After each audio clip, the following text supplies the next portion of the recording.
ভাদ্র মাসে শুক্লপক্ষের একাদশী পার্শ্ব একাদশী। আপনারা জানেন আষাঢ় মাসে শুক্লপক্ষের একাদশী শয়ন একাদশীতে গোবিন্দ শয়ন নিয়েছেন। ক্ষীরোদ সাগরে অনন্ত নাগ শয্যায় বিষ্ণু শায়িত আছেন। পার্শ্ব একাদশীর নাম হচ্ছে পরিবর্তিনী একাদশী, মানে ঘুমিয়ে তো আর একভাবে কেউ থাকে না, পাশ ফেরে। তা ভগবানও পাশ ফেরে ওঠার আগে, মানে উত্থান একাদশীতে উঠবে কার্তিক মাসে, তার আগে এই পার্শ্ব একাদশীতে ভগবান পাশ ফেরবে। বুঝতে পারলেন? হ্যাঁ, দুটো জিনিস বর্জন করা উচিত, এটা বর্জন করতে হয়। অনেকে জানেন না, অনেকে গ্রহণ করেন, অসুবিধা নাই, সব তো মানা সম্ভব নয়। আপনারা যারা একাদশী ব্রত করেন তাদের চরণে আমার কোটি কোটি দণ্ডবোধ প্রণাম। প্রত্যেকে চেষ্টা করবেন, অন্তত এই মূল একাদশী গুলো তো অবশ্যই করবেন। বলছে 1000 অশ্বমেধ যজ্ঞের যা ফল একটা একাদশী করার তাই ফল। আবার এই একাদশীর পরের দিন হচ্ছে বামন দ্বাদশী। এই একাদশীর মাহাত্ম্য কথা ব্রহ্ম বৈবর্ত পুরাণ যুধিষ্ঠির কৃষ্ণ সংবাদে আছে। পার্শ্ব একাদশীর মাহাত্ম্য কথা কি আছে না, বলি রাজা, আপনারা কেউ মহাবতার নরসিংহ সিনেমাটা দেখেছেন? হাত তুলুন তো। দারুণ করেছে, আপনারা সবাই দেখবেন। এবং এরপরে আবারও আসছে মহাবতার পরশুরাম। সনাতন ধর্মকে আবার শ্রেষ্ঠ জায়গা দিতে হবে। এর জন্য যারা এই সিনেমাগুলো বানাচ্ছে একটুও খারাপ কিছু নেই, খুব সুন্দর, পরিবার নিয়ে দেখতে পারবেন, আপনারা অবশ্যই দেখবেন।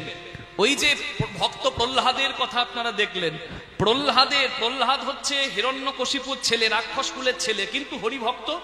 আর ভক্তের কোনো জাত বিচার হয় না, ভক্ত ভক্তই হয়, সবাই হরিভক্ত হতে পারলে সবাই হরির কৃপা পাবেন। সেই প্রহ্লাদের পুত্রের নাম হচ্ছে বিরোচন, আর বিরোচনের পুত্রের নাম হচ্ছে বলি। বলি হচ্ছে অসুর কুলের দিগ্বিজয়ী রাজা।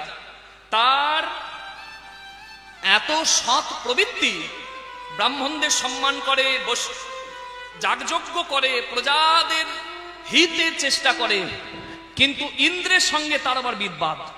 ওই জন্য ইন্দ্রকে রাজ্য ছাড়া করে তাড়িয়ে তাড়িয়ে বলি রাজা দূর দূর করে তাড়িয়েছে। ইন্দ্র গিয়ে ভগবানের শরণাপন্ন হয়েছে। ভগবান বলি রাজাকে কৃপা করতে এবং দেবকুলকে রক্ষা করতে বামন অবতার ধরে 3 পদ ভূমি ভিক্ষা চাইলেন বলি রাজার কাছে। বলি রাজা ভাবলেন সামান্য এক বামন ব্রহ্মচারী মাত্র 3 পা জায়গা চাইছে, কি হবে তা? আমি এত বড় বলি রাজা, আমি অনেক কিছু দিতে পারি। বলে না, আমার ওই 3 পদ ভূমি চাই। 1 পদ ভূমিতে ওপরের দিকের 7টা লোক, 1 পদ ভূমিতে ওপরের দিকে নিচের দিকে 7টা লোক, 1 পদ ভূমিতে ওপরের দিকে 7টা ভুবন। সহজ কথায় আমরা বলি 1 পদে স্বর্গ, 1 পদে মর্ত গ্রহণ করলেন। আর 1 পদ যখন দেবার জায়গা পাচ্ছেন না, তখন বলি রাজা নিজের মাথাটা পেতে দিলেন এবং ভগবানের চরণ মাথায় নিয়ে বলি রাজা পাতালে গেলেন। হ্যাঁ, সুতল বলা হয়। সেখানে বলি রাজা বিরাজ করলেন এবং ভগবান তার ভক্তিতে সন্তুষ্ট হয়ে বললেন, আমি তোমার এখানে রইব এই পাতালের দ্বার রক্ষী হয়ে। নিতাই গৌর হরি হরি হরি বল। ভক্তিতে ভগবানকে সেখানেও বেঁধে রাখলেন বলি রাজা। পরবর্তীকালে আবার বলিকে ভাই বানিয়ে তার হাতে রাখি বেঁধে মা লক্ষ্মী আবার নারায়ণকে উদ্ধার করে নিয়ে আসে। নিতাই গৌর হরি হরি হরি বল। তা এই যে পার্শ্ব একাদশীর দিনে বামন অবতারে বলি রাজা পূজা করে শ্রী বিষ্ণুর, তাই এই এক দ্বাদশীটাকে বলা হয় বামন দ্বাদশী। কি মনে থাকবে? যদিও 3 তারিখে ব্রাহ্ম মুহূর্তে একাদশী লাগছে, 3রা সেপ্টেম্বর, 4 তারিখ ব্রহ্ম মুহূর্ত পর্যন্ত একাদশীটা থাকছে, 4:21 পর্যন্ত, কিন্তু যেহেতু ব্রহ্ম মুহূর্ত পাচ্ছে 4 তারিখে এবং বামন দ্বাদশী আছে, তাই দ্বাদশী যুক্ত বিশেষ বিশেষ দ্বাদশী যুক্ত একাদশী সেই দিনেই পালন করতে হয়। তাই যারা ভারত বাংলাদেশে আছেন, যারা ইউরোপে আমেরিকায় গলফ কান্ট্রিতে আছেন, মধ্যপ্রাচ্যে আছেন, তারা 3 তারিখ পালন করবেন। মুম্বাই, দিল্লি, অন্যান্য জায়গায় যারা আছেন তারা 3 তারিখ পালন করবেন। কিন্তু যারা ভারত, বাংলাদেশ এবং মায়ানমার, মালদ্বীপ এই দিকে আছেন, পূর্ব দিকে আছেন, তারা একাদশীটা পালন করবেন 4 তারিখ। 4 তারিখ একাদশী পালন করবেন। আবার সেই দিন যদি উপবাসী হয়ে একাদশী পালন করেন, সেদিন বামন দ্বাদশী করারও ফল আপনারা পেয়ে যাবে, দুটোই হয়ে যাচ্ছে। আর তারপরের দিন যারা বাংলাদেশে আছেন তারা সকাল 5:48 থেকে 9:48 মধ্যে করে নেবেন পারণ। আর যারা ভারতে আছেন, বিশেষ করে পশ্চিমবঙ্গে আছেন, ভারতের অন্যান্য রাজ্যে নয়, পশ্চিমবঙ্গে, তারা 9:19 সকাল 5:19 থেকে 9:29 এই সময়ের মধ্যে পঞ্চশস্যের মধ্যে যে কোনো একটা শস্য গ্রহণ করে, আর জগন্নাথের প্রসাদ এনে রাখবেন বাড়িতে, অন্ন প্রসাদ শুকনো, সেটা গ্রহণ করে উপবাস ব্রত ভাঙবেন। একাদশং নিরাহারং ব্রত না নেন কেশব প্রসিত সুমুখ নাথ জ্ঞান দৃষ্টি প্রদভব। পারণ মন্ত্র বলবেন, ভগবানের কাছে যেভাবে একাদশী ব্রত করছি বলে ব্রত সংকল্প করে করেছেন, ঠিক সেইভাবেই পারণের দিন ব্রত সংকল্প ভেঙে আপনারা পারণের যথার্থ ফল গ্রহণ করুন। অনেকে বলে একাদশীর দিনে তুলসী গাছে সেবা করতে নাই। কে বলেছে করতে নাই? তুলসী গাছে জলও দিতে পারেন, তুলসী বৃক্ষ রোপণও করতে পারেন, কিন্তু তুলসী পাতা তুলতে পারেন না। তার জন্য দ্বাদশী একাদশী বর্জন, আগের দিন তুলসী পাতা তুলে জলে ভিজিয়ে রেখে দেবেন। কি দ্বাদশীর দিনে যদি পালন ঠিক সময় না হয় তাহলে একাদশীর ফল পাবো না? কে বলেছে পাবেন না? তার জন্য প্রিয়তাম পুণ্ডরিকাক্ষাম সর্বযজ্ঞেশ্বর হরিতস্মিন তুষ্টে জগৎতুষ্ট প্রণীতে প্রণমং জগৎ। হে বাসুদেব শ্রীকৃষ্ণ হরি বল। যে একাদশী করে, যে হরিরূপে বাস করে, তুমি তার কল্যাণ করো। আমি তোমার কাছে প্রার্থনা করি, কোনো কারণে শারীরিক অসুস্থতায় আমার পালনের সময় অতিবাহিত হয়েছে, তুমি কৃপা করে আমায় ক্ষমার দৃষ্টিতে দেখো। ভগবান তাতেও কিন্তু কৃপা করে। ভগবান বড় কৃপাময়। আপনার ভক্তি, আপনার শ্রদ্ধা, আপনার নিবেদন, ভালোবাসা ভগবান গ্রহণ করে ভাবগ্রাহী জনার্দন রূপে। কোনো কপটতা নয়, শুদ্ধ ভক্তিতে পঞ্চশস্য বর্জন করে, কোন রকম মিথ্যাচার, কোন রকম নখ কাটা চুল কাটা এসব তো করা যাবেই না। দৈহিক সংযম, সংযমী হতে হবে। আহার সংযম, মন সংযম, বাক্য সংযম, সব রকম সংযম অবলম্বন করে ভগবানের প্রীতি সাধনের চেষ্টা করুন। কৃষ্ণ কৃপায় আপনাদের সবার কল্যাণ হবে। নিতাই গৌর প্রেমানন্দে হরি বল, হরি বল, হরি বল, হরি বল, হরি বল। বলুন শ্যাম সুন্দর মদন মোহন কি জয়, ভক্ত বিদ্যাপতি ঠাকুর কি জয়।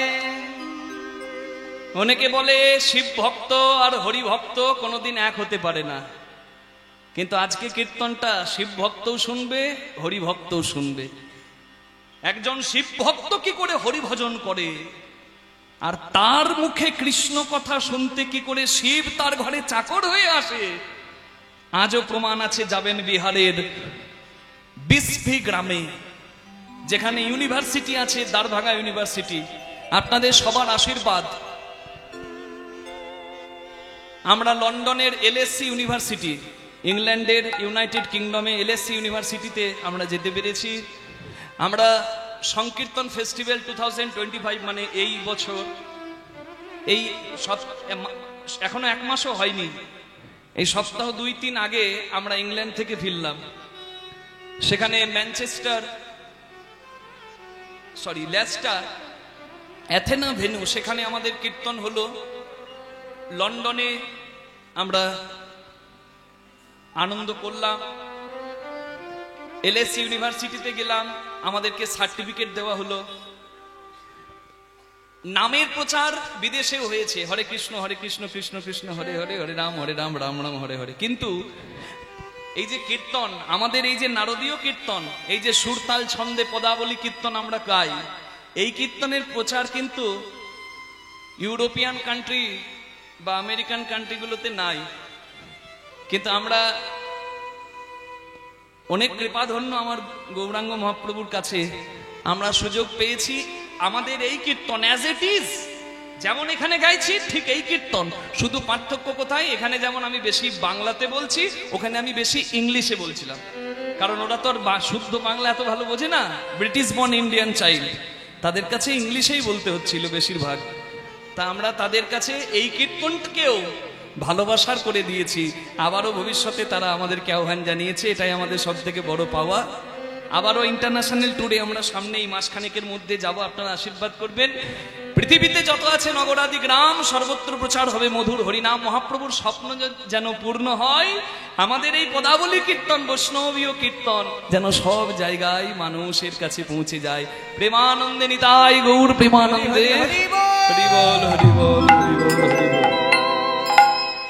ইটালি ফ্রান্স, পর্তুগাল, বিভিন্ন ইন্টারন্যাশনাল লাইন আপ আমাদের আছে। আপনারা আশীর্বাদ করবেন যেন ঠিকভাবে আমরা সেবা করতে পারি। যে বিদ্যাপতি ঠাকুরের কীর্তন আমরা শুনছি, সেই বিদ্যাপতি ঠাকুরের জন্ম কোথায়? বলে মিথিলা রাজ্যেতে আছে 20টি গ্রাম। মিথিলা রাজ্যেতে আছে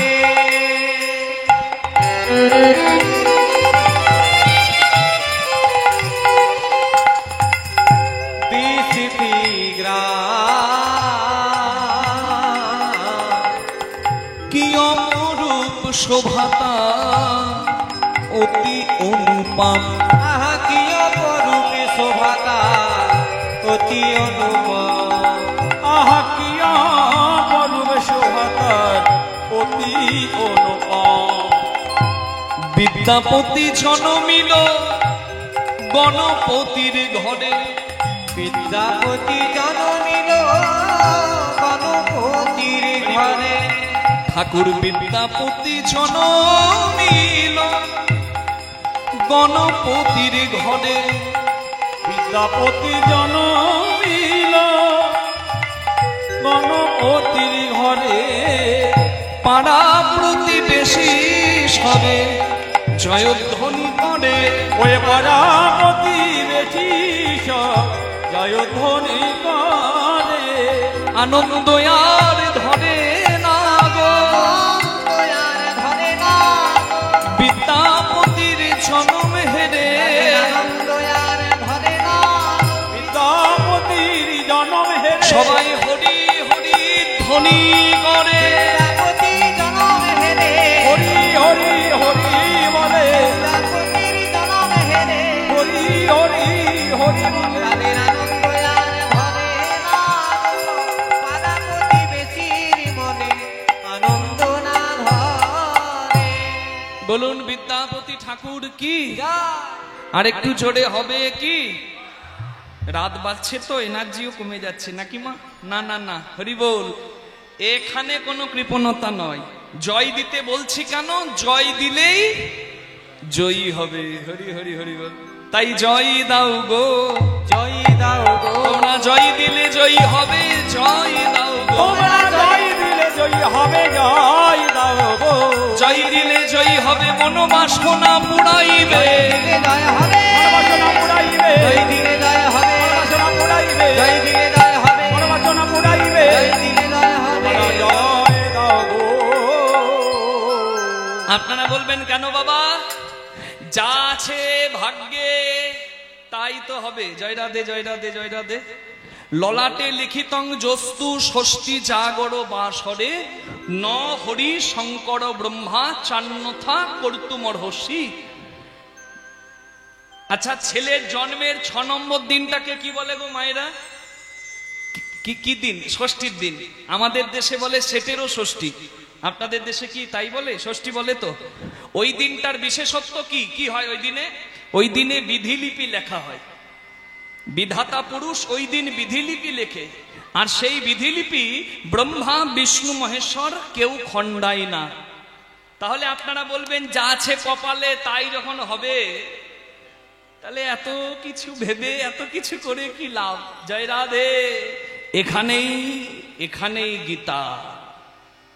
ত্যাগী ত্যাগী ত্যাগী ত্যাগী ত্যাগী ত্যাগী ত্যাগী ত্যাগী ত্যাগী কি ত্যাগী ত্যাগী ত্যাগী তা গীতা গীতা গীতা।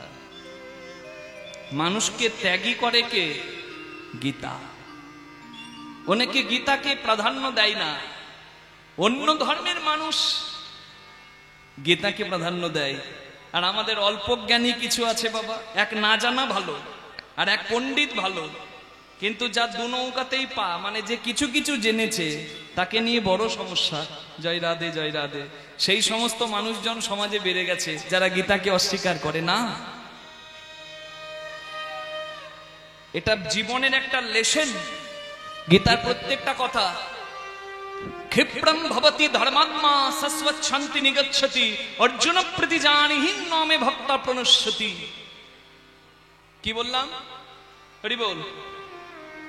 যখন ভীষ্মের সঙ্গে অর্জুনের যুদ্ধ হচ্ছে কুরুক্ষেত্রের মাঠ, চিন্তা করুন, ভীষ্ম এমন বাণ মারছে, অর্জুন বাণের ভয়ে ভীত হয়ে যাচ্ছে, অর্জুনের রথটা পিছিয়ে যাচ্ছে। ভগবান আর কেউ না বুঝুক, ভগবান বুঝতে পারলেন যে আজকে অর্জুনের মৃত্যু নিশ্চিত, অর্জুনের সর্বনাশ হবে। তাই ভগবান অর্জুনকে বললেন, অর্জুন তুমি প্রতিজ্ঞা করো যে ভগবান থাকতে তার ভক্তের কোনোদিন বিনাশ হয় না। হরি বল। অর্জুন তখন এই প্রতিজ্ঞাটা করলো। অর্জুন প্রতিজানিহি নমে ভক্ত প্রণশ্যতি, ভগবান থাকতে ভক্তের বিনাশ হয় না। তখন ভগবান অসাধ্য সাধন করলেন। কি? ভগবান বলেছিলেন আমি যুদ্ধ করব না, মনে আছে? ওই যে দুর্যোধনকে বলেছিল আমি নিরস্ত্র, আমাকে নেবে না আমার নারায়ণী সেনা নেবে। দুর্যোধন বলেছিল তুমি যদি নিরস্ত্র যুদ্ধ না করো, তোমাকে নিয়ে দল ভারী করে লাভ কি? তোমার ওই সৈন্য দাও যারা যুদ্ধ করবে। হরিবল। সেই কথাটা মনে করে দেখুন, ভগবান বলেছিল আমি যুদ্ধ করব না, বলরাম দাদা বলছে তুই যদি যুদ্ধ করিস, পাণ্ডব আর কৌরব দুজনেই কুরুবংশের সন্তান, আমাদের আত্মীয়, তুই যদি এক পক্ষে যুদ্ধ করিস তাহলে আমি আরেক পক্ষে যাব, কৃষ্ণ ভাবে সর্বনাশ। ওই বলাই দাদা যদি আমার বিপরীতে যুদ্ধ করে, ভাইয়ে ভাইয়ে যুদ্ধ হয়ে যাবে, দরকার নাই, আমি যুদ্ধই করব না। ভগবান যুদ্ধ করবে না, কিন্তু যুদ্ধ করেনি। বুকে হাত দিয়ে বলুন, কৃষ্ণ যুদ্ধ করেনি? করেছে। অর্জুনের মৃত্যু যখন চোখের সামনে ভগবান বুঝতে পারলেন, অর্জুনকে বললেন তুমি প্রতিজ্ঞা করো রথে দাঁড়িয়ে যে ভগবান থাকতে কোনোদিন ভক্তের বিনাশ হয় না। অর্জুন প্রতিজ্ঞা করলো। ভগবান নিজের প্রতিজ্ঞা ভাঙার জন্য, অর্জুনকে বাঁচাবার জন্য রথের চাকা ধরে ভীষ্মকে প্রতিহত করলো। নিতাই গৌর প্রেমানন্দে হরি হরি হরি। তাহলে বুঝতে পারছেন কেন তাকে বলা হয় ভক্ত বাঞ্ছা কল্পতরু? ভক্ত যদি কাই মনে কোনো বাঞ্ছা করে, ভগবানেরও সাধ্য নাই সেই বাঞ্ছা নাহি পুরে।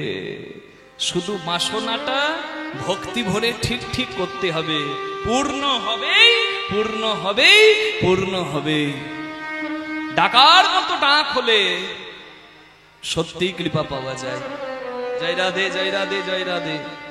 যে বিদ্যাপতি ঠাকুরের জীবনী আপনারা শুনছেন, প্রথমেই পদে আমরা বললাম মিথিলা রাজ্যেতে আছে 20টি গ্রাম। গ্রামের নাম কি? মিথিলা। রাজ্যের নাম কি? মিথিলা। এখন কি? বিহার। মানে ওই সীতা মায়ের বাবার বাড়ি, সীতা মায়ের বাবার বাড়ি এখন অনেকটা নেপালে চলে গেছে। ওই বিহারে গঙ্গা যে দিক দিয়ে বয়ে আসছে, আমাদের পশ্চিমবঙ্গের আগে তো বিহার হয়ে আসছে, সেইখানে গঙ্গার তীরে একটি গ্রাম যার নাম বিস্ফি গ্রাম। সেই বিস্ফি গ্রামে শিব ভক্ত, এটা একটু বাড়ান তো দাদা, মনিটরে যদি হয়। মাঝে যখন ডিলে দিয়ে দিচ্ছেন গানের সময়, তখন ভেতরে আমি ঠিকঠাক শুনতে পাচ্ছি না, ভেসে চলেই যাচ্ছে সব। আমার দিকটা একটু দেখবেন। জানি তাই যে বিদ্যাপতি ঠাকুরের কথা আপনারা শুনছেন, তার জন্ম হলো গণপতি ঠাকুর নামে শিব ভক্তের ঘরে। হরি বল। গণপতি ঠাকুর নামে শিব ভক্তর ঘরে জন্ম হচ্ছে বিদ্যাপতি ঠাকুরের। গণপতি ঠাকুর প্রতিদিন শিব মন্দিরে যায়। গ্রামের শিব মন্দিরের পূজারী হচ্ছেন গণপতি ঠাকুর। শিব মন্দিরে গিয়ে শিব পূজা করে। হরি বল, হরি বল।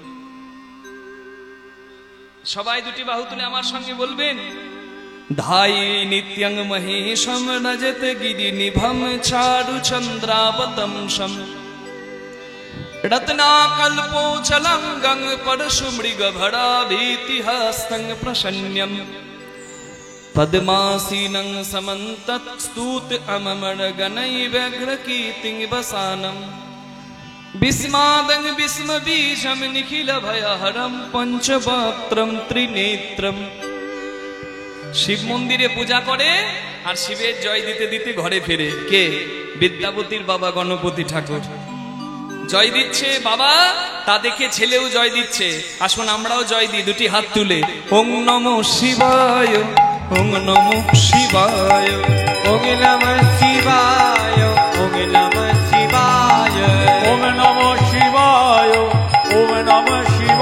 শিবায় ওম নমঃ শিবায় ওম নমঃ শিবায় ওং নমঃ শিবায় ওং নমঃ শিবায় ওম নমঃ শিবায় ওম নমঃ শিবায় ওং নমঃ শিবায় ওং নমঃ শিবায় ওম নমঃ শিবায় ওম নমঃ শিবায় ধায়ে নিত্যং মহেশম রজত গিরিনিভম চারুচন্দ্রাবতংশম রত্নাকল্পোচনং গঙ্গ পরশুমৃগভড়াভীতিহস্तं প্রসন্ন্যম পদ্মাসীনং সমন্তৎ स्तूत अममडगणैव्यघ्रकीर्तिं वसानं विस्मादं विस्मबीजं निखिलवयहरं पञ्चवक्त्रं त्रिनेत्रम् ওং নমঃ শিবায় ওং নমঃ শিবায় ওম নমঃ শিবায় ওম নমঃ শিবায়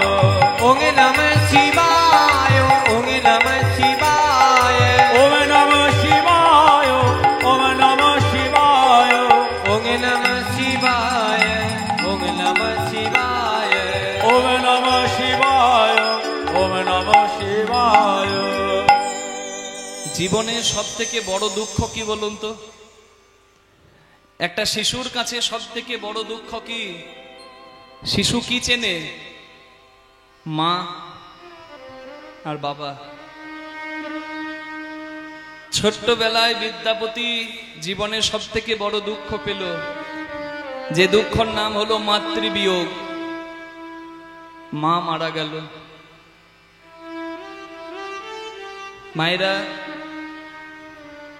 একটা কথা মনে রাখবেন, ময়দা বলো রুটি বলো ভাতের সম নয়, মাসি বলো পিসি বলো মায়ের সম নয়, ভাই বলো বন্ধু বলো ভগ্নী কাঁদে 3 দিন, মা জননী কাঁদে মা বাঁচে যতদিন।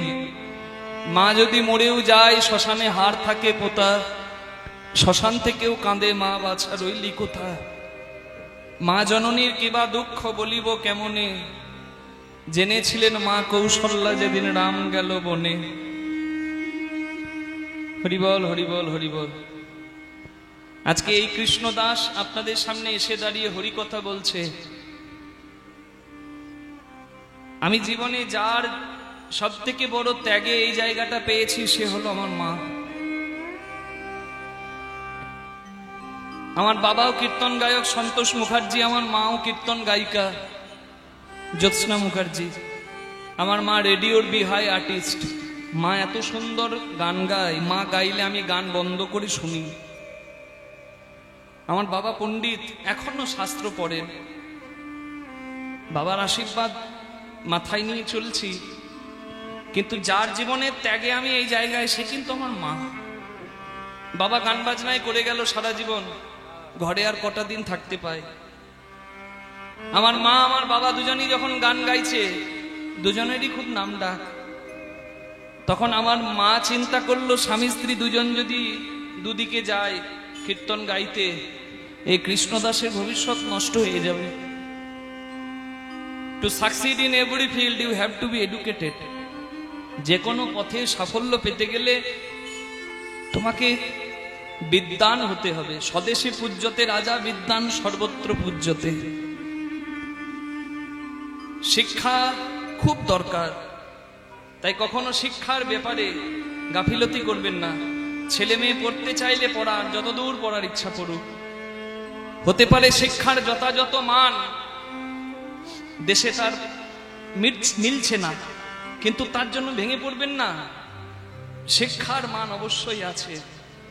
আজকে শিক্ষকদের মানুষ অনেক কথা শোনায়, অপমান করে দেওয়াটা খুব সহজ কাণ্ড। মনে রাখবেন, অনেক শিক্ষকের চাকরি চলে গেল, তাই নিয়ে অনেকে খারাপ মন্তব্য করলো, কিন্তু মনে রাখবেন শিক্ষকই হচ্ছে সেই মানুষ যার হাত ধরে ডাক্তার হয়, যার হাত ধরে ইঞ্জিনিয়ার হয়, যার হাত ধরে ব্যারিস্টার হয়, আর যার হাত ধরে এই অভাগা কীর্তনীয় হয়। তাই কেউ অপমান করবেন না, কেউ খারাপ চোখে দেখবেন না। শিক্ষকদের সম্মান করবেন, শিক্ষাকে সম্মান করবেন। শিক্ষার জয় যে দেয় তার দেশের জয় জয় হয়, আর শিক্ষাকে নিয়ে ছেলে খেলা যে করে তার দেশেরও সর্বনাশ হয়, মনে রাখবেন। বই যদি বিক্রি হয় ফুটপাতে আর জুতো যদি বিক্রি হয় শপিং মলে, হবে না উন্নতি সে দেশের। জয় রাধে। সে যে দেশই হোক না কেন, জয় রাধে। রাজারাও বিদ্বান ব্যক্তিকে যথাযথ স্থান দিয়ে বসাতেন, আসনে বসাতেন না? রাজাদেরও বিদ্বানরা স্থান পেয়ে বসত। হরিবল হরিবল। আমার মা চিন্তা করলো ছেলেটার ভবিষ্যৎ নষ্ট হয়ে যাবে, তাই ওই বাইরে বাইরে গিয়ে মানুষের কাছে ভালোবাসা পাওয়া মানুষটা চার দেওয়ালের মাঝে নিজেকে আটকে ফেললো আমার ভবিষ্যতের জন্য। আঙুলটা ধরে পথ দেখিয়ে এই পথে আমার মা এনেছে। কীর্তনের প্রথমে মা যখন আমার সঙ্গে আসতো, প্রথম আমি দুধ খেতে খুব ভালোবাসি। এবার সব জায়গায় তো দুধ পাবো না, কিন্তু আমার মাকে দেখতাম কীর্তনের শেষে এই গরম কিছু খেলে গলায় একটু আরাম হয় বলে যে গ্রামেই গাইতে যেতাম সেই গ্রামেই দেখতাম মা গানের পরে এক গ্লাস দুধ ব্যবস্থা করে দিয়েছে। আমি মাকে বলি, তুমি পাও কোথায়? আমাকে বলে, ছেলের যখন কষ্ট হয় মা মাটি ফাটিয়েও ব্যবস্থা করে আনে রে। মায়ের কোনো বিকল্প হয় না। তাই আপনাদের কাছে হাত জোর করে প্রার্থনা জানাই, মা বাবাকে কেউ কষ্ট দেবেন না। তীর্থভ্রম পণ্ডশ্রম শুধু মনের ভ্রম, সর্বসিদ্ধি মাতা পিতা গুরু গোবিন্দের শ্রীচরণ। দোমানি বাজার আসানসোলে এক জায়গায় কীর্তন করতে গেলাম, এক মা সারাক্ষণ কাঁদলো। শেষে আমি বলছি, ও মা এত কেউ কাঁদে কেন, কাঁদছো এত? আমাকে বলে, বাবা আজ থেকে 25 বছর আগে আমার 4 বছরের ছেলে জলে ডুবে মারা গেছে। আমি এখনো রাতে ভালো করে ঘুমাতে পারি না, আমার হাত পাগুলো ঠান্ডা হয়ে যায়, আমার বুকে ব্যথা হয়, আমার শরীরটা কাঁপে, আমার চোখ থেকে জল পড়ে, আর আমি এখনো শুনতে পাই আমার সেই মরা ছেলের গলা।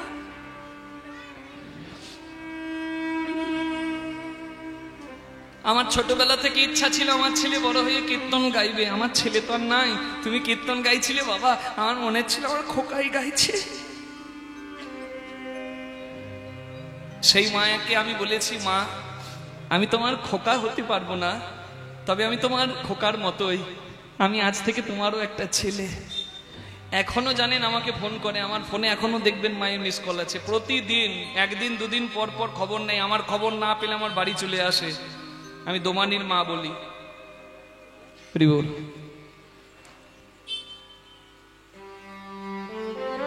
মা তো মাই হয়।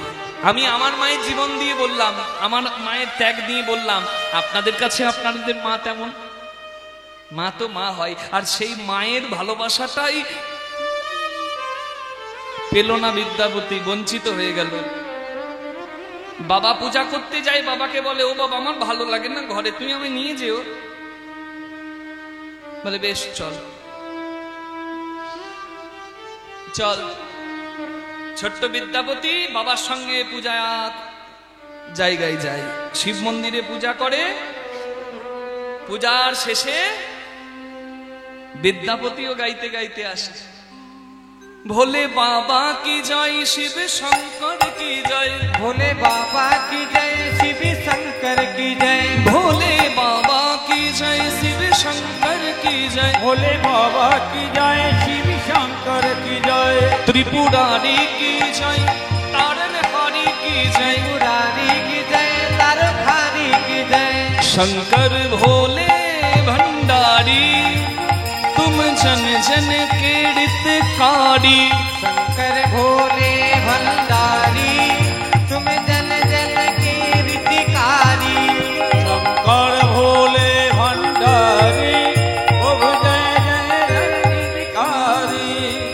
गंगा की धार जटाओं में, माथे पे चंद्र कलाओं में, गंगा की धार जटाओं में, माथे पे चंद्र कलाओं में, माला सर्पों की डाली, माला सरपों की डाली, तुम जन जन के हितकारी, शंकर भोले भंडारी, तुम जन जन के हितकारी, शंकर भोले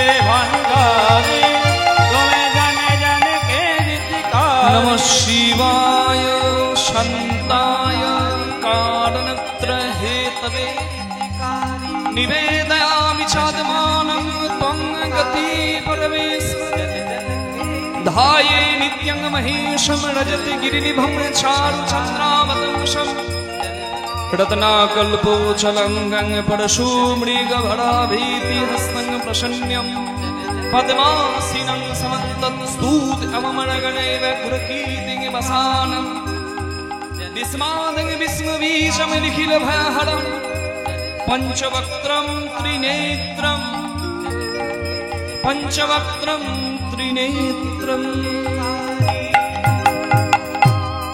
বলুন মহাদেব কি শিব শঙ্কর ভোলেনাথ কি শিবের বাবার নাম কি আমি মাঝে মাঝে মজা করব রাগ করবেন না মা আপনারা তো মা আমি তো সন্তান তাই আমি একটু মজা করছি মাঝে মাঝে রাগ করবেন না তো না হলে করবো না আবার শিবকে বলে সবাই বাবা শিবের বাবা কে চাঁদকে বলে সবাই মামা চাঁদের মামা কে এখন থাক লীলা শেষে বলি নাকি না এখনই বলে দি তাহলে শিবকে বলে সবাই বাবা শিবের বাবা কে আচ্ছা শিব জানতে শিবপুরাণ সব থেকে শ্রেষ্ঠ গ্রন্থ সেই শিবপুরাণে বলা হলো যদিও ব্রহ্মার জন্ম বিষ্ণুর নাভিপদ্ম থেকে তথাপি ব্রহ্মা অহংকারে নিজেকে ভগবান ভাবে এই ব্রহ্মার বিষ্ণুর দ্বন্দ্ব হলো প্রলয়কাল দ্বন্দ্ব হচ্ছে এবার যদি দুটো বড় শক্তির মধ্যে যুদ্ধ হয় দ্বন্দ্ব হয় তাহলে জগতের কি কল্যাণ হবে আজকে যদি রাশিয়া আমেরিকা ভারত চীন এদের মধ্যে যুদ্ধ লেগে যায় তাহলে পৃথিবীর কল্যাণ হবে যুদ্ধ লাগলেই জানবেন সবকিছুর দাম হুড় হুড় করে বেড়ে যাবে আর জ্বলনটা আমাদের হবে রাশিয়া আমেরিকা যুদ্ধ হলেও আমাদেরকে জ্বলতে হবে দাম বেড়ে যাবে পেট্রোলের দাম বেড়ে যাবে ডিজেলের দাম বেড়ে যাবে হেনা তেনা নানা কাণ্ড তাই যুদ্ধ কোনোদিনের জন্য ভালো নয় শান্তিই ভালো কিন্তু শয়তানকে দমন করতে গেলে আবার যুদ্ধ ছাড়া অন্য কোনো পথ নাই জয় রাধে হরি বল হরি বল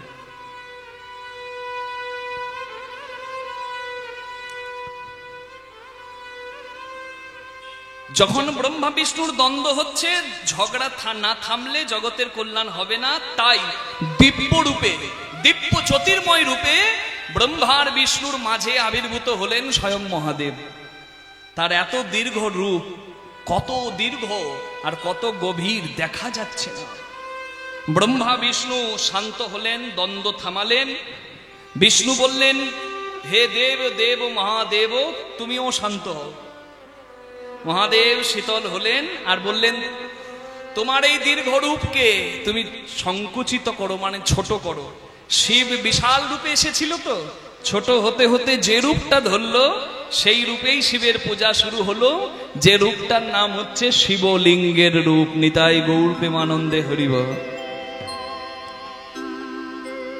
প্রথম শিবলিঙ্গে পূজা করেছিল কে ব্রহ্মা বিষ্ণু শিবপুরাণে পরিষ্কার বলা আছে শিবলিঙ্গের জন্ম বৃত্তান্তে তাহলে আপনারা বলতে পারেন যেহেতু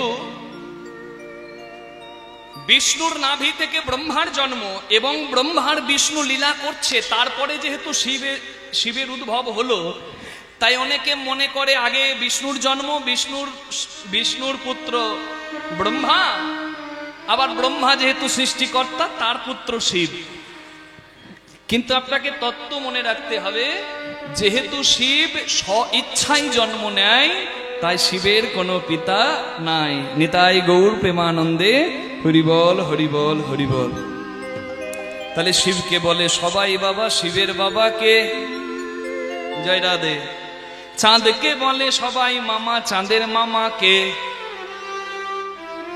চন্দ্র অংশে জন্ম হলো বর্চসের সেই কুরুক্ষেত্রের মাঠে কৌরব পাণ্ডবদের যুদ্ধ হবে ভগবান দেবতাদের বললেন তোমাদেরকে যেতে হবে আমার সঙ্গে অধর্মের বিনাশ করতে ইন্দ্রপুত্র রূপে জন্ম হবে অর্জুনের, ধর্মপুত্র রূপে জন্ম হবে যুধিষ্ঠিরের, অশ্বিনী কুমারদ্বয়ের পুত্র রূপে জন্ম হবে মাদ্রীনন্দন নকুল সহদেবের, পবন পুত্র রূপে জন্ম হবে ভীমের। চন্দ্রদেবকে বলছে তাহলে তোমাকেও তো যেতে হবে, বলে আমার অংশ অবতারে জন্ম হবে অভিমন্যুর। যেহেতু চাঁদের অংশ অবতারে জন্ম অভিমন্যুর, আর সেই অভিমন্যুর মামা কৃষ্ণ, তাই আমরা পরোক্ষভাবে বলতে পারি চাঁদকে বলে সবাই মামা, চাঁদের মামাকে বলুন কৃষ্ণ ভগবান কি। আর একটু জোরে হবে কি? এইভাবে ঠিক না, দেখি যাদের হাত আছে তারা তুলবে। হ্যাঁ, হরি বল হরি বল হরি বল। হ্যাঁ, জয় রাধে জয় রাধে, একসঙ্গে আমার সঙ্গে বলবেন হরি বলবো হরি বলবো আর মদন মোহন হেরে বলবো, হরি বলবো আর মদন মোহন হেরি বলবো, হরি বলবো আর মদন মোহন হেরি বলবো, হরি বলবো আর মদন মোহন হেরি বলবো। এইভাবে ব্রজের পথে, এইভাবে ব্রজের পথে, এইভাবে ব্রজের পথে, এইভাবে মজের পথে চলবো গো হরি বলবো। আর মদন মোহন উলুধ্বনি হরিধ্বনি, হরি বলবো আর মদন মোহন হেরি বলবো, হরি বলবো আর মদন মোহন হেরি বলবো। যাব গো ব্রজেন্দ্রপুর, যাব গো ব্রজেন্দ্রপুর, হব গোপীর চরণ নুপুর, ব্রজেন্দ্রপুর হব গোপী চরণের নুপুর হয়ে রুনু ঝুনু, নূপুর হয়ে রুনু ঝুনু, নুপুর হয়ে রুনু ঝুনু, উপরে হয়ে রুনু ঝুনু বাজিব গো হরি বলবো আর মদন উলুধ্বনি হেরি বলবো, হরি বলবো আর মদন মোহন হেরি বলবো, হরি বলবো আর মদন মোহন হেরি বলবো।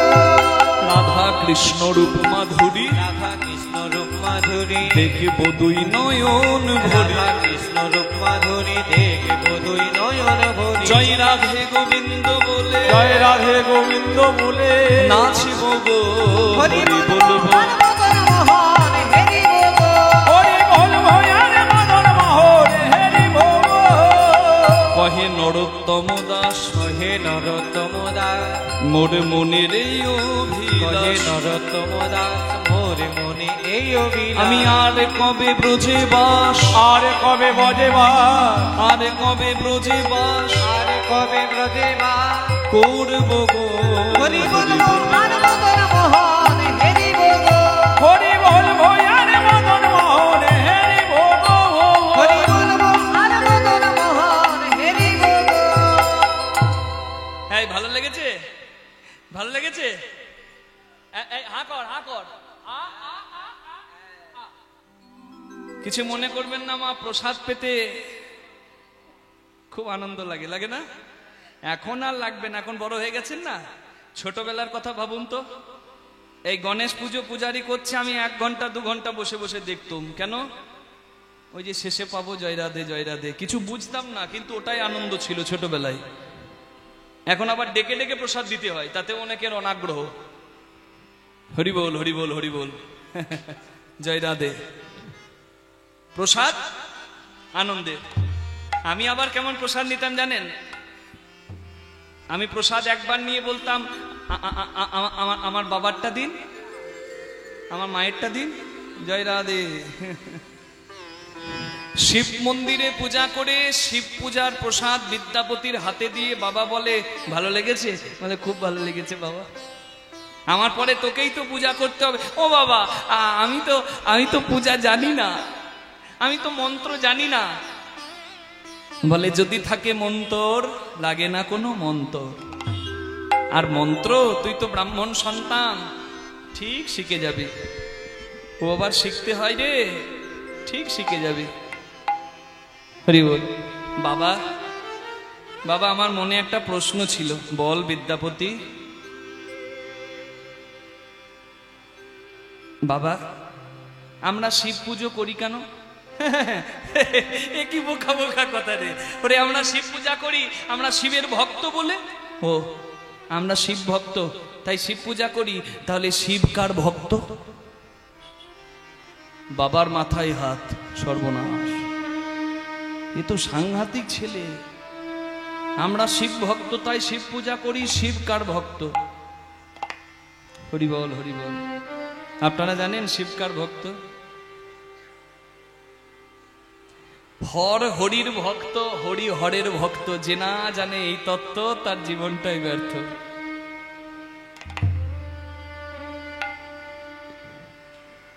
মনে করে দেখুন তো সেই মহাভারতের কথা। যুধিষ্ঠির রাজসূয় যজ্ঞ করছে, সবাইকে আহ্বান জানিয়েছে। শিবও ভাবছে যাব, কিন্তু যেতে পারছে না। কেন বলুন তো? যুধিষ্ঠিরের যজ্ঞে যেই ঢুকবে, কৃষ্ণ তার পা ধোয়াবে, চরণ ধোয়াবে। শিব ভাবছে আমি যদি যাই আর আমার চরণ যদি আমার আরাধ্য গোলক বিহারী হরি, যিনি লীলা কারণে কৃষ্ণ মুরারি, সেই গোবিন্দ যদি আমার চরণ ধোয়াই, আমার তো পাপ হবে। তাই কাঁদছে, কিন্তু যেতে পারছে না। মা দুর্গা এসে বলে, ও প্রভু, জগৎ কাঁদে যার জন্য, সে কাঁদে কার জন্য? সব কথা যখন দুর্গাকে বলেছে, মা বলে, এই কথা? তুমি এমন সাজে চলে যাও যেন কৃষ্ণ চিনতেই না পারে। শিব তখন ধরল। শিবের একটা নাম পশুপতি। নেপালে পশুপতিনাথ মন্দির আছে। পশুপতি মহাদেব ধরলেন পশুর রূপ। কোন পশু? কুকুর। কুকুরের রূপ ধরে সবাই ঢুকছে যে রাস্তা দিয়ে, সে রাস্তায় চুপটি করে দাঁড়িয়ে আছে সবার শেষে। ভক্তরা ঢুকছে, আর তার শেষে শিব কুকুর সেজে এসে একবার এদিকে দেখছে, একবার এদিকে দেখছে। এক এক ভক্তের চরণ সেবা করছেন বাসুদেব শ্রীকৃষ্ণ। কুকুর রূপে ভোলানাথ মনে মনে ভাবছে, আমার চরণ ধোয়াতে এলে আমি এক দৌড়ে পালিয়ে যাব। শিব ভাবছে পালাবো, আর মুচকি হেসে গোবিন্দ ভাবছে তোমাকেই তো ধরবো।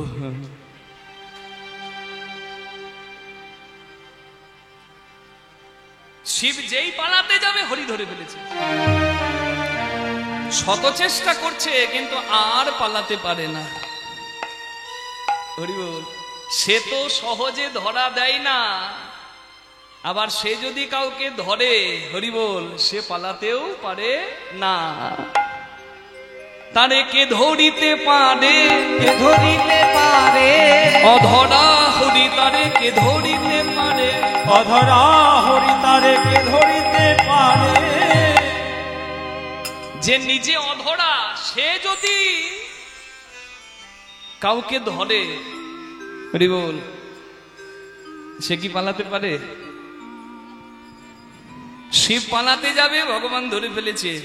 শত চেষ্টা করেও আর মহাদেব যেতে পারছেন না।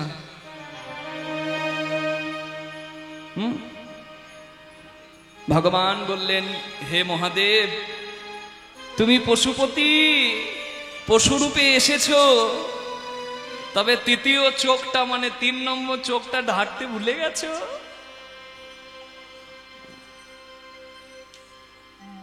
আমি বলেছি যত ভক্ত আসবে সবার চরণ ধোয়াবো। কেন জানো হে মহাদেব? আমার বিশ্বাস ছিল যে ভক্তের চরণ ধোয়াতে ধোয়াতে ধোয়াতে ধোয়াতে নিশ্চয়ই তোমার মতো এক পরম বৈষ্ণবের চরণ পাবো। আমি তোমার চরণ পাওয়ার আশায় বসে আছি, আর তুমি আমায় বঞ্চিত করে চলে যাবে। ভোলা দাও দাও তোমার চরণ ধুলি, ভোলা দাও দাও তোমার চরণ ধুলি, ধুলি মেখে জন আমি ধন্য করি। ভোলা দাও দাও তোমার চরণ ধুলি।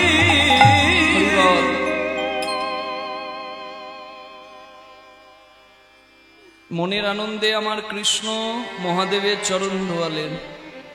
মহাদেবও কথা দিলেন, তোমার এই ঋণ শোধ করব আমি। যদি কোনো পরম হরি ভক্তের সন্ধান আমি পাই, তার ঘরে চাকর হয়ে গিয়ে তার সেবা করে, হরি ভক্তর সেবা করে আমি তোমার এই ঋণ শোধ করে দেব। নিতাই গৌর হরি হরি। হরি হরি। হরি বল। আর শিব যার ঘরে চাকর হয়ে গিয়ে ঋণ শোধ করবে, সেই ভক্তের কথাই আজকে আমরা শুনছি। আমাদের কত ভাগ্য বলুন তো। আমরা পদে পদে কত পাপের ভাগী হই, তবুও আমরা এত পবিত্র কথা শোনার সৌভাগ্য পাই। এটা আমাদের কাছে অনেক পাওনা। ভক্তের কথা শুনতে হয়, ভক্তি জাগে। বাবা বলে আমরা যেমন হরি ভক্ত, তেমনি হরি শিব ভক্ত, আবার শিব হরি ভক্ত। আমরা যেমন শিব ভক্ত, শিব তেমন হরি ভক্ত। এই কথাটা বুকে গেঁথে নিল বিদ্যাপতি। মনে রাখবেন, বিদ্যাপতি এমন ছেলে, জন্মের সময় নাম রাখার দিনে দেখবেন হাতের কাছে অনেক কিছু রাখা হয়, রাখা হয় না? বিদ্যাপতির হাতের কাছে রাখা ছিল একটা পাত্রে সোনা, একটা পাত্রে টাকা, একটা পাত্রে ধান দুর্বা, আর একটা পাত্রে শ্রীমদ্ ভাগবত। বিদ্যাপতি হামাগুড়ি দিয়ে ধান ধরেনি, দুর্বা ধরেনি, সোনা ধরেনি। বিদ্যাপতি বইটাকে বুকে করে নিয়েছিল বলেই পণ্ডিতরা নাম রেখেছিল ওই ছেলের বিদ্যার অধিপতি হবে, তাই বিদ্যাপতি। নিতাই গৌর প্রেমানন্দে হরি হরি।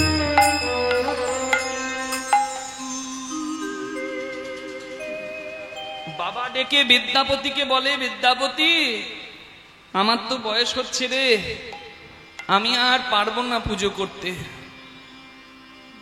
বিদ্যাপতির উপবিত দেওয়া হলো, মানে পইতে দেওয়া হলো, ব্রাহ্মণের ছেলে তো।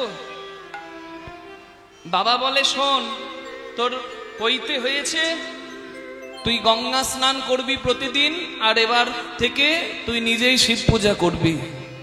বাবার কথা মতো বিদ্যাপতি মা গঙ্গার জলে প্রতিদিন স্নান করতে যায়। বিস্ফি গ্রামের পাশেই গঙ্গা বইছে, গঙ্গাতে স্নান করে আর এসে শিব মন্দিরে পূজা করে। মনে রাখবেন, যার ভেতরে প্রেম আছে না, সে জগৎকে প্রেম দিতে পারে। যে যার চোখ সুন্দর, সেই জগৎ সুন্দর দেখে। যার আত্মপমেন সর্বত্র সমং পশ্যতি যে অর্জুন সুখং বা যদি বা দুঃখং সোযোগী পরম মত। Who gives loves to everyone, you have to consider him as a sant. যে সবাইকে প্রেম দিতে পারে, যে নিজের স্বার্থ ত্যাগেও জগতের মঙ্গল করার চেষ্টা করে, তাকে তোমাকে যোগী বলে মানতে হবে, সাধু বলে মানতে হবে। নিতাই গৌর হরি বল, হরি বল।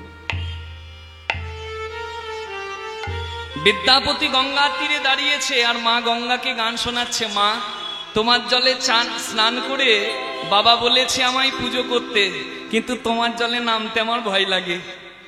তুমি এক মা, তোমার নাম গঙ্গা মা, আর আমি এক মা মরা ছেলে, আমার নাম বিদ্যাপতি।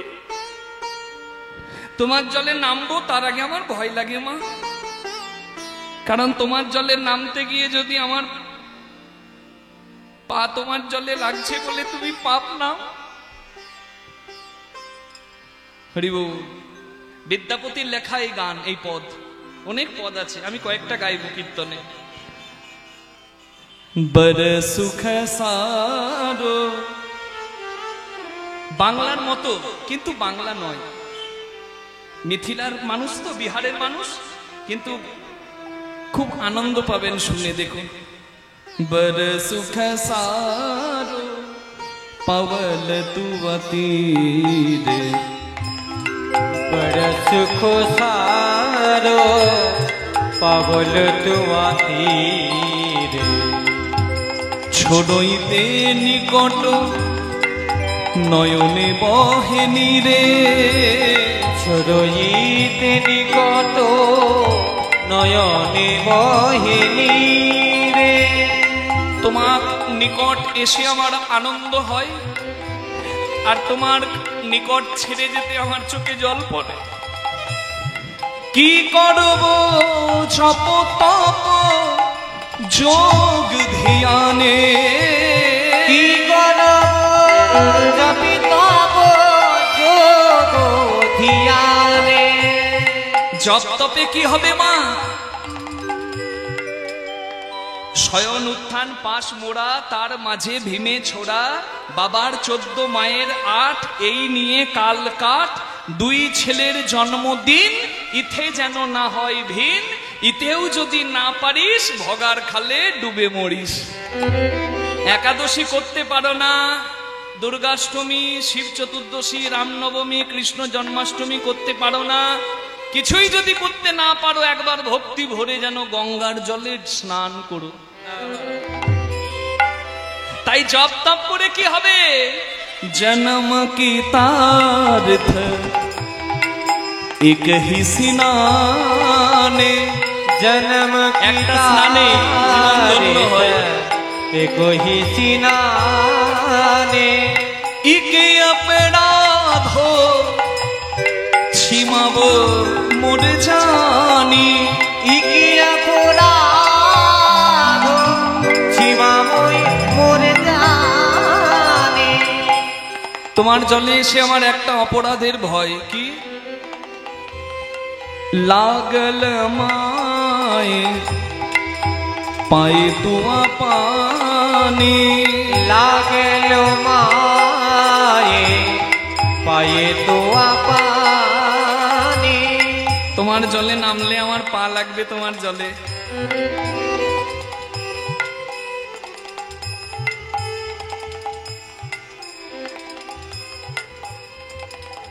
হাত জোর করুন সবাই বিদ্যাপতির নামে। ধনই বিদ্যাপতি সমাদৌ তো হে, নয় বিদ্যাপতি সমদমতো অন্তকালে জনি বিসরি হুমোয়ে, अंतकाले जाने बिसरी मोहे। ছেলেকে যখন মা কোলে নেয় দেখবেন ছেলের পাটা মায়ের বুকে লাগে, কি মা লাগে না? আচ্ছা মা কি ছেলেকে অভিশাপ দেয় যে আমার বুকে পা লাগলো, তোর তোর ধ্বংস হোক? বলে আমি তোমার জলে নামলে আমার পাটা তোমার জলে লাগবে আমি জানি, কিন্তু তুমি তো মা, আমি তো সন্তান, তুমি অপরাধ নিও না। একটাই প্রার্থনা মা তোমার কাছে, আজকে যে কীর্তনিয়া দাঁড়িয়ে আপনাদের সামনে কীর্তন গাইছে, আমি আজকে কীর্তন গাইছি, আজ থেকে 60 বছর পরে কীর্তন গাইতে পারবো যদি বাঁচি? আমার ছেলে হয়তো 1 চামচ জল দেবে বাবা খাও বলে, আর এমন একটা দিন আসবে আমার জীবনে জলটার পেটের ভেতরে যাবে না, ছেলে বলবে বাবা খাও, একটু জল খাও, আর আমার গালের পাশ দিয়ে জলটা গড়িয়ে পড়ে যাবে। বুকে তীব্র জ্বালা হবে, যার নাম মৃত্যু জ্বালা, আর নিমেষের মধ্যেই চোখের সামনে সব অন্ধকার হয়ে যাবে, আর আর আর কেউ আপন থাকবে না। সেই দিনটার কথা আজকে তোমায় জানাচ্ছি মা।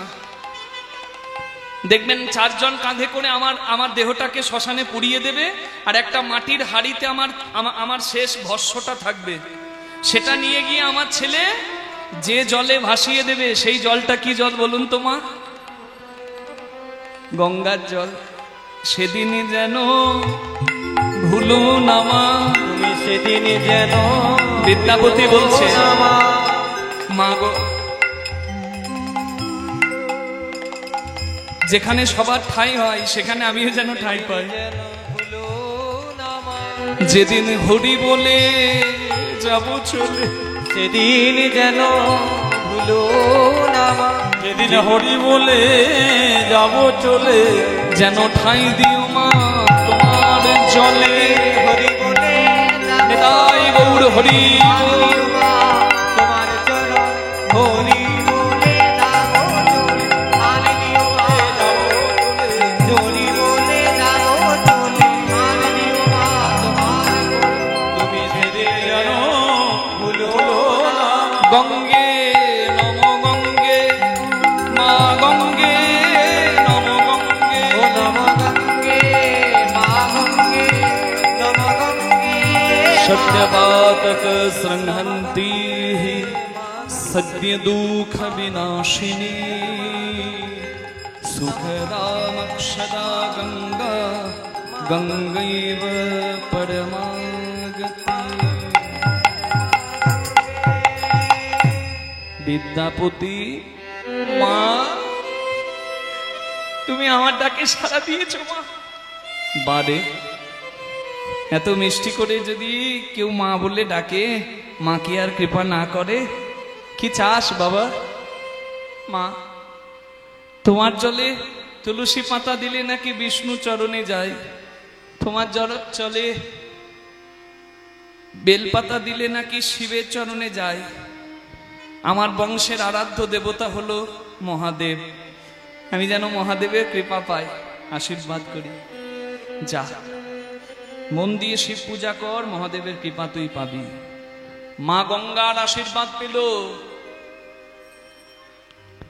সেই দিন থেকে শিব পূজা শুরু করে মহাদেবকে এমন সন্তুষ্ট করেছে একদিন মন্দিরে বসে আছে বিদ্যাপতি স্বয়ং মহাদেব ডাক দিয়ে বলছে বিদ্যাপতি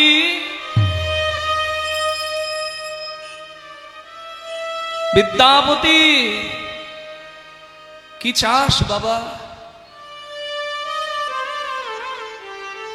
গঙ্গা জলে বেলপাতা দিয়ে তুই আমাকে চেয়েছিস মা গঙ্গার কাছে আজ আমি তোর ডাকে সন্তুষ্ট হয়ে এসেছি তোর কাছে বল তোর কি চাই বলে হে মহাদেব তুমি আমার বংশের উপাস্য দেবতা আমার বাবা আমার দাদু আমার পিতৃপুরুষ সবাই তোমার চরণে বেলপাতা দিয়েছে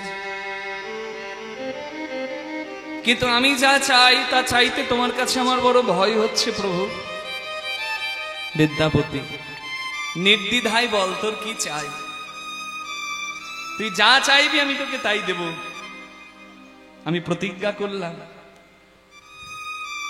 হে মহাদেব আমি বাবার কাছে শুনেছি আমরা যেমন শিব ভক্ত তেমনি তুমি নাকি হরি ভক্ত কথাটা কি ঠিক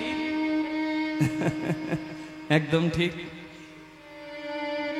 তবে আমি তোমার আশীর্বাদে হরি ভজন করতে চাই তুমি আমায় আশীর্বাদ করবে বাবা ওরে দুষ্টু এই ছিল তোর পেটে তুই হরি ভজন করবি আর তাতে শিব আশীর্বাদ করবে না তাই হয় সন্তকে বলি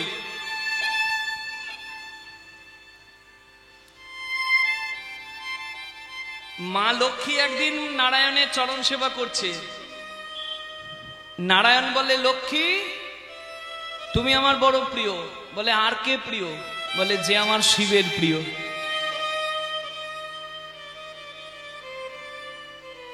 বলে শিবকে সন্তুষ্ট করলে তুমি সন্তুষ্ট হবে প্রভু বলে নিশ্চয় মা লক্ষ্মী বৈকুণ্ঠে স্বর্ণ শিব মন্দির মানে সোনার শিব মন্দির করে শিবলিঙ্গে প্রতিদিন 108টা পদ্ম ফুল দিয়ে শিব পূজা করে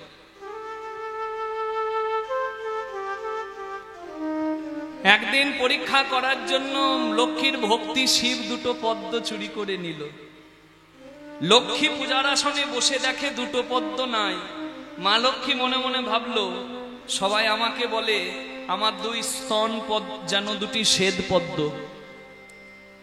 তাহলে আমি যদি শিব সেবায় দুটি পদ্মের অভাবে আমার দুটি স্তন পদ্ম বলিদান করি তাহলে নিশ্চয়ই মহাদেব খুশি হবে মা লক্ষ্মী নিজের দুই শ্বেত পদ্ম অর্থাৎ দুই স্তন পদ্ম শিব সেবায় বলি দিতে গেল মহাদেব প্রসন্ন হয়ে বলে দেবী তুমি ধন্য তোমার সেবা ধন্য তোমার এই যুগল শ্বেত পদ্ম যেটি তুমি আমায় বন্ধক দিতে যাচ্ছ তোমার এই শ্রীঅঙ্গ থেকে শ্রীঅঙ্গের থেকেই তোমার এই স্তন সদৃশ মানে স্তনের মতো জগতে মিষ্টি বেলের জন্ম হবে যার নাম হবে শ্রীফল নিতাই গৌর প্রেমানন্দে হরি হরি হরি আমি যে কথাটা বললাম এটা আমার মনের কথা নয় এটা শিবপুরাণের কথা আশীর্বাদ করে মহাদেব বললেন যে তুমি নারায়ণের অতি প্রিয় হবে দেবী নারায়ণ মা লক্ষ্মীকে দিয়ে শিব পূজা করায়, তাতে যদি নারায়ণের আনন্দ হয়, তাহলে তুই যদি নারায়ণের নাম করিস, হরির নাম করিস, কৃষ্ণের নাম করিস, তাহলে এই শিবের আনন্দ হবে না কেন? আশীর্বাদ করি, শোন। গোপীরা গোবিন্দ পেয়েছিল মা দুর্গাকে ডেকে, মা যোগমায়াকে ডেকে।